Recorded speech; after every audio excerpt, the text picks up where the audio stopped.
Hello everyone, this is Anchal Mehta. Today we'll be discussing the topic thunder and lightning, its various causes, how lightning reaches the ground's surface, and the preventive measures to be taken during lightning. So let's get started. अब क्या causes हैं thundering जो हमें सुनाई देती है and lightning, इनके क्या causes हैं? मैंने अपनी प्रीवियस वीडियो में ये डिस्कस किया था कि क्लाउड्स की फॉर्मेशन कैसे होती है. So in case anybody wants to know how clouds are formed, I will share the link in the description box. अब हमने डिस्कस किया था कि जो अर्थ का सरफेस है वहाँ से जब इवेपोरेशन होती है तो जो वाटर वेपर्स इवेपोरेट हो जाते हैं उनकी डेंसिटी कम होने के कारण वो हवा में उड़ते हैं. तो एक ऐसा टाइम आता है, एक ऐसा सैचुरेशन पॉइंट आता है जिस पॉइंट पे वो पूरी तरह से ठंडे हो जाते हैं एंड वहाँ पे एक्यूमुलेट हो जाते हैं, इकट्ठे हो जाते हैं, जो कि क्लाउड की फॉर्मेशन ले लेते हैं. अब क्या होता है, ये लाइटनिंग और थंडरिंग कैसे बनती है अब क्लाउड्स से. हमने डिस्कस किया था कि जो कम्यूलो निम्बस क्लाउड्स होते हैं उनकी वजह से थंडरिंग एंड लाइटनिंग अकर होती है. नाउ क्या होता है कि जब ये रैपिडली रेपिटेशन होती है, जो ये वाटर वेपर्स की बार बार एकदम से हो ही जाना इवेपोरेट वाटर वेपर्स को, तो वो इकट्ठे हो ही जाते हैं क्लाउड्स में. तो क्या होता है, जो ये छोटे छोटे वाटर ड्रॉपलेट्स हैं वो बड़े होने शुरू हो जाते हैं, आइस क्रिस्टल्स बन जाते हैं. तो क्या होता है, वाटर वेपर्स नीचे से आई जा रहे हैं, ऊपर एक्यूमुलेट हो ही जा रहे हैं, जो क्लाउड है वो बड़ा हो ही जा रहा है. तो जो वर्टिकली जो हवा का जो प्रेशर है वो ऊपर को जाई जाएगा, ऊपर को वर्टिकली हवा का जो प्रेशर ऊपर को जाई जाएगा, तो वो ऊपर को क्या बनाई जाएगा, एक cumulonimbus clouds. So I will explain you with the help of its image. क्या होगा जब ये वाटर वेपर्स इवेपोरेट हो रहे हैं, ये कम्यूलो निम्बस क्लाउड में देखिए, जब ये वाटर वेपर्स इवेपोरेट हो रहे हैं तो ये ऊपर जाके ठंडे हो गए हैं. तो ये टाइनी वाटर ड्रॉपलेट्स जब बड़े हो जाएंगे, जब इनमें एक्यूमुलेशन हो ही जाएगी छोटे छोटे वाटर ड्रॉपलेट्स की, तो ये बड़ा हो जाएगा. जब ये बड़ा हो जाएगा वहाँ पे ठंडी हवा के कारण ये आइस क्रिस्टल्स की फॉर्म ले लेगा. तो वो जो आइस क्रिस्टल्स होंगे, जब उनमें और वाटर ड्रॉपलेट फ्रीज हो जाएंगे तो वो क्या फॉर्मेशन ले लेंगे, एक हेल की फॉर्मेशन ले लेंगे. हेल्स बेसिकली स्नो नहीं होती. हेल क्या होती है, जो टाइनी वाटर ड्रॉपलेट्स जो फ्रीज हो गए होते हैं. तो हेल की फॉर्मेशन लेके वो क्या हो जाएगा, हैवी हो जाएगा. तो क्या होगा, वो नीचे को गिरेगा, अर्थ पे गिरेगा. तो क्या होता है कि जो वो हैवी है तो वो नीचे को आएगा, ठंडी हवा नीचे आ रही है, वार्म एयर अपवर्ड्स जा रही है. तो इसके कारण क्या होता है, ये जो सर्कुलेशन हवा की हो रही है वहाँ पे, इसके कारण हमारे थंडर स्टॉर्म्स बिल्ट हो जाते हैं. और लाइटनिंग कैसे होती है, बेसिकली जो ये हेल्स होते हैं ये जब स्ट्राइक करते हैं आइस क्रिस्टल्स के साथ, they possess negative charge on them. अब जो ये आइस क्रिस्टल्स हैं वो बहुत छोटे होते हैं, टाइनी होते हैं, उन पे होता है positive charge. So what happens, जो हेल होती है या स्नो होती है, दे आर हैवी. तो वो क्या करते हैं, एक्यूमुलेट हो जाते हैं क्लाउड के लोअर सरफेस पे. एंड जो हमारी आइस क्रिस्टल्स हैं वो कहाँ एक्यूमुलेट हो जाते हैं, क्लाउड के अपर सरफेस पे. नाउ वी नो कि जो एक पॉजिटिव चार्ज है वो हमेशा किसको अट्रैक्ट करता है, नेगेटिव चार्ज को. And negative charge always attract positive charge. So what will happen, जो ये नेगेटिवली चार्ज्ड जो पार्टिकल्स, जो ये हेल है, जो ये क्लाउड के नीचे वाले सरफेस पे है, इसने क्या कर देना है, इसने इंड्यूस कर देना है positive charge on the ground surface. जब ये पॉजिटिव चार्ज ग्राउंड पे कर देगा, इंड्यूस कर देगा, तो ये दोनों इकट्ठे अट्रैक्ट होंगे एक दूसरे की तरफ.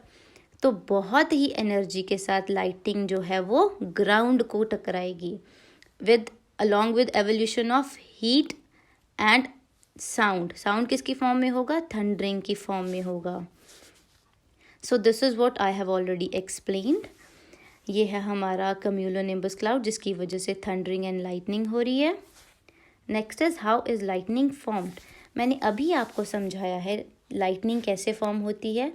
जब पार्टिकल्स, कौन से पार्टिकल्स हमने बात की है, जो आइस क्रिस्टल्स जो अपर लेयर में है, क्लाउड्स के ऊपर हैं, वो हैं पॉजिटिवली चार्ज्ड, वो वहाँ पे एक्यूमुलेट हो जाएंगे.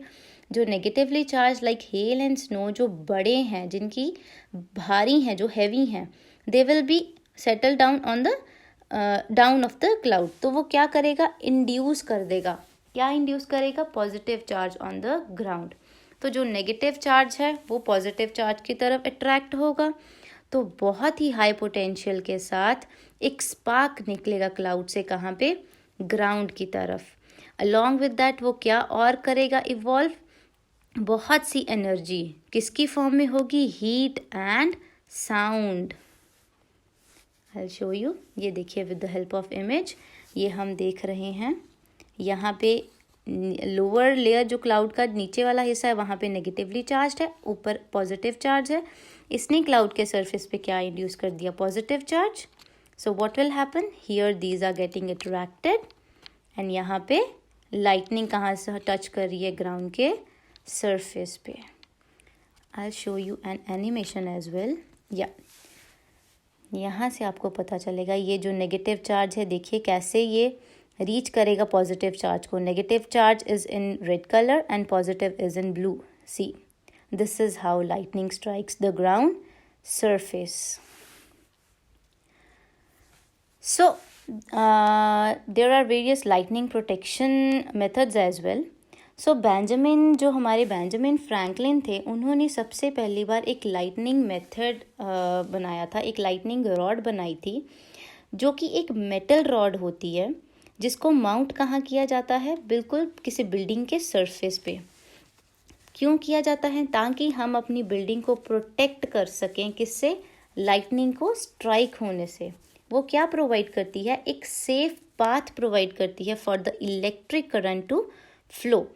एंड दस क्या प्रिवेंट करती है, वो डैमेज प्रिवेंट करती है, फायर से, एक्सप्लोजन्स से, etcetera. So I am sure everybody might have heard about the process earthing. Earthing क्या प्रोसेस है, वेल बेसिकली अर्थिंग एक ऐसा प्रोसेस है जो ट्रांसफ़र कर देता है इलेक्ट्रिकल डिस्चार्ज को, कहाँ पे, डायरेक्टली कर देता है अर्थ की प्लेट पे. Now I will let everybody know कि ये जो हमारी जो वायर्स होती हैं ग्राउंड में, ये लो रेजिस्टेंस वायर्स होती हैं. बहुत ही लो रेजिस्टेंस वायर्स होंगी तो ये इलेक्ट्रिसिटी को झेल लेंगी.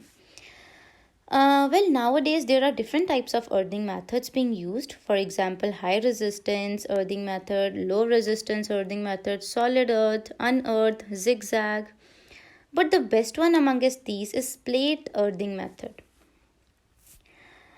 हाँ, अब हमने अक्सर ये सोचा होगा कि जो एयरक्राफ्ट, जो एरोप्लेन्स होते हैं, वो तो लाइटनिंग के काफ़ी पास होते हैं, तो उनकी प्रोटेक्शन कैसे होती है. सो बेसिकली जो हमारी अर्थिंग, जो ग्राउंडिंग होती है, वहाँ पे हमने जो वायर्स की बात की थी, लो रेजिस्टेंस वायर्स, वो होती हैं कॉपर की बनी हुई.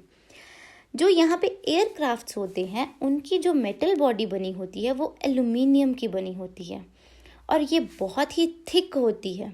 सो एल्यूमिनियम की बनने से ये बहुत ही थिक, बहुत ही मोटी जो होती है, इसकी जो बॉडी होती है, मेटेलिक बॉडी, जो जिसकी वजह से जो इलेक्ट्रिसिटी है जब उसको स्ट्राइक करती है तो उसको बिल्कुल भी कोई भी फ़र्क नहीं पड़ता. हमेशा जो एयरक्राफ्ट की लाइटनिंग जब उस पर स्ट्राइक करती है, वो हमेशा या तो उसके टिप, दैट इज़ नोज़ पे स्ट्राइक करेगी, या उसके विंग्स पे स्ट्राइक करेगी, या फ्यूजलेज पे स्ट्राइक करेगी. और एग्जिट कहाँ से करती है, it always exits through the tail. It always enters through nose और फ्यूलेज और इट्स विंग्स, और एग्जिट कहाँ से करती है, उसकी टेल से. सो मूविंग ऑन फर्दर, या this is how electricity enters, the lightning enters, और वो एग्जिट करती है उसकी टेल से. So what are the safety precautions a person must use while lightning. So basically हमें वो जो लाइटनिंग रॉड या अर्थिंग के प्रोसेस, वो तो हमें अपनी बिल्डिंग्स में लगानी ही चाहिए, जिसकी हेल्प से क्या होता है, जो जितना भी इलेक्ट्रिक फ्लो हो, जो इलेक्ट्रिक डिस्चार्ज होता है, वो सारा कहाँ पे फ्लो कर जाता है, डायरेक्टली टू द ग्राउंड. लेकिन हमें क्या लेने चाहिए प्रिकॉशंस. एक 30-30 रूल आता है कि whenever you are outside you should count 30 and you should reach a very safe place, that is either under a building. कभी भी किसी ट्री के नीचे नहीं जाना, because electricity can directly flow through you through the tree, और fire लगने के चांसेस पूरे हैं. So whenever a thunderstorm is there, get inside a home or a large building. ठीक है जी, कभी भी कहीं बाहर मत जाइए. Do not stand underneath a lightning rod such as tall isolated tree. हमें हमेशा ही जो स्कूटर्स बाइक्स वगैरह उनसे दूर खड़े रहना चाहिए. जो अगर हम कहीं हिल स्टेशन पे हैं तो हिल टॉप वगैरह पे हमें अवॉइड करना चाहिए. अगर हम बीच में हैं, किसी लेक में हैं, तो avoid going in at that particular time, because जो लाइटनिंग है अगर पानी में स्ट्राइक कर जाएगी and if you are in a boat then it will definitely strike the boat as well. So these are some of the lightning precautions. You can read them. I hope everybody liked my video. Do share and subscribe to my channel. Thank you so much.